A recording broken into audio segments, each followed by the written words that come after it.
Now we turn to two more places that challenged the Emperor during the Unification Wars. Orlock, who opened fire on the legion the Emperor sent to pacify them, and Ursh, who are allied with gene horrors and psychers.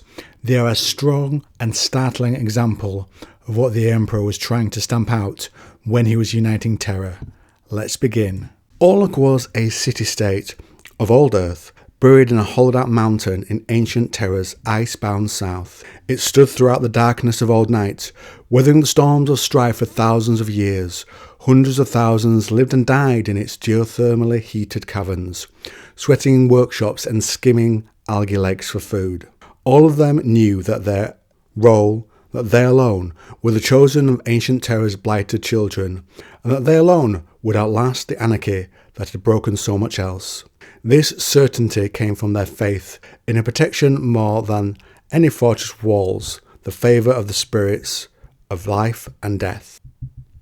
For centuries that stretched back beyond the memory, the people of Orlock had believed that all existence was the result of the interaction between the spirits of the dead and the forces of life. They believed the dead were glimpsed in dreams, shadows, and the echoes of the night. The power of life could be seen in light, air, and the heat of fire. Within each of these two forces existed countless powers, beings formed from the souls of the dead and those yet to be born. Humans could never touch or understand these beings, but they could see their footprints in the changing of the world, in disaster and fortune, in sadness and joy, wrath and peace. These beings had names that stretched back to before any could remember. Ishantel, the speaker of night; Zoruz, the beast-head spirit of starlight; the faceless messenger of fate was another, and many hundreds more. Their statues and fanes looked down from the cavern roofs of Orlock with eyes cut from moonstone, jet and topaz. As the rest of ancient Terra fell to the Emperor's armies, Orlock waited, sure that their time would come, and certain that they would survive as they always did. When the Emperor's eye finally turned to the mountain city, he seems to have known that soft words and diplomatic overtures would be of little use. The imperial heralds came to the city and gave it a choice: kneel and accept the imperial truth, or be destroyed. The priest-kings did not even hear the message before they gave their answer. Fire met the imperial herald's transport, and as it fell to the ice plains, the word-bearers' legion began their attack. Macro-bombers came out of the snow-filled sky, and the mountain cracked under a rain of seismic charges. Within the mountain, the statues and fanes shattered, raining fragments onto the cavern floor as the populace cried for the spirits of the dead to aid them. No help came. On the mountain's flanks, siege tanks coughed shell after shell into fractures in the rock, breaking them wide open.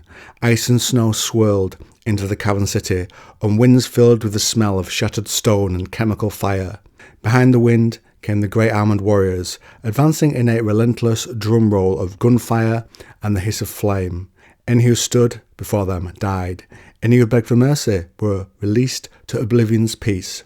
After 3 hours, the remaining populace were a huddled flock, crammed into the central cavern beneath the stone eyes of their gods. With every other tunnel and cavern district wiped clean of life, the word-bearers halted, sealing the ways in and out of the central cavern, but not advancing to take it. As the hours stretched on in fretful silence, the survivors wondered what fate awaited them, whether the will of the gods had spared them, or whether they had been deserted. The answer came in a rain of shattered stone and red fire. Seismic charges broke upon the crown of the mountain, and the circle of ashes descended on the last idolaters, like comets flung from a destroyed heaven. All burned, none was spared, and when it was done, the Wordbearers' Legion overloaded the geothermal power plants beneath the mountain. Lava filled the caverns, swallowing the stone idols, and exploded from the wounds in the mountain's flanks to pour across the ice sheets. The cloud of ash and steam covered the southern hemisphere.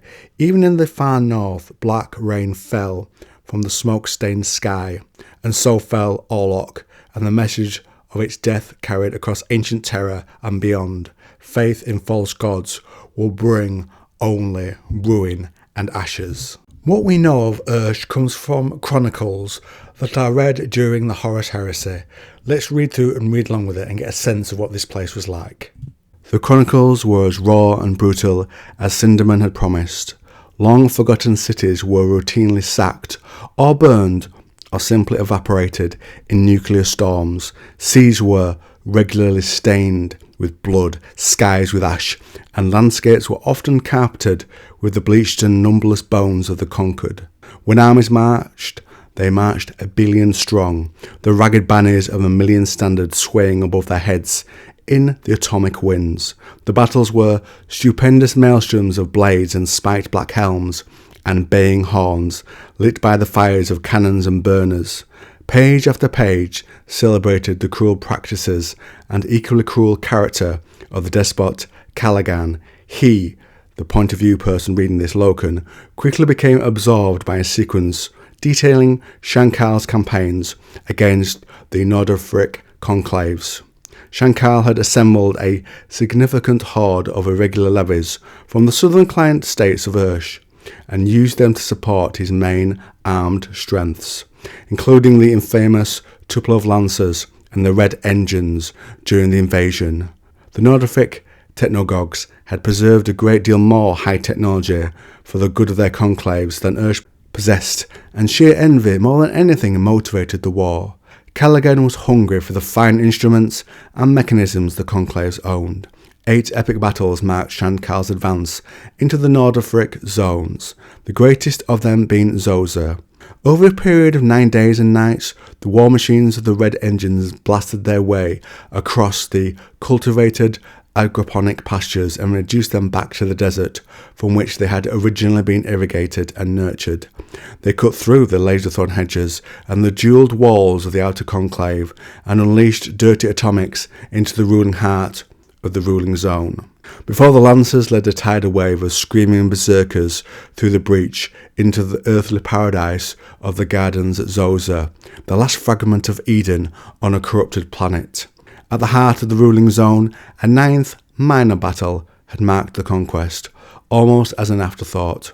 One bastion had remained, the Murringen, or walled sanctuary, where the last hierophants of the conclaves held out, practising, so the text said, their sciomancy by the flame light of their burning realm. Shankar wished swift revolution to the conquest, and had sent Anult Kaiser to crush the sanctuary. Kaiser was Lord Marshal of the Tuple of Lancers, and by various bonds of honour could call freely upon the services of the Roma, a squadron of mercenary flyers whose richly decorated interceptors, legend said, never landed or touched the earth, but lived eternity in the scope of the air. During the advance on the Murringen, Kaiser's interpretation of dreams had warned of the Hierophant's sciomancy and their phantasmagorian ways. When the battle began, just as the interceptor of dreams had warned, magics were unleashed. Plagues of insects as thick as monsoon rain, and so vast in their swirling masses that they blacked out the sun, fell upon Kaiser's forces, choking air intakes, weapon ports, visors, ears, mouths, and throats. Water boiled without fire, engines overheated or burned out. Men turned to stone, or their bones turned to paste, or their flesh succumbed to boils and bubbling flesh and flaked off their limbs. Others went mad. Some became demons and turned upon their own. When Shankar heard the news, he flew into a fury and went at once to the scene, bringing with him what the text describes as the Wraith Singers, who appeared to be magi of some kind. The leader or master was a man called Maffeo Order, and somehow Order drew the Wraith Singers into kind of remote warfare with the Hierophants. The text was annoyingly vague about exactly what occurred next, almost as if it was beyond the understanding of the writer. Words such as sorcery and magic were employed frequently without qualification, and there were invocations to dark primordial gods that the writer clearly thought his audience would have some prior knowledge of.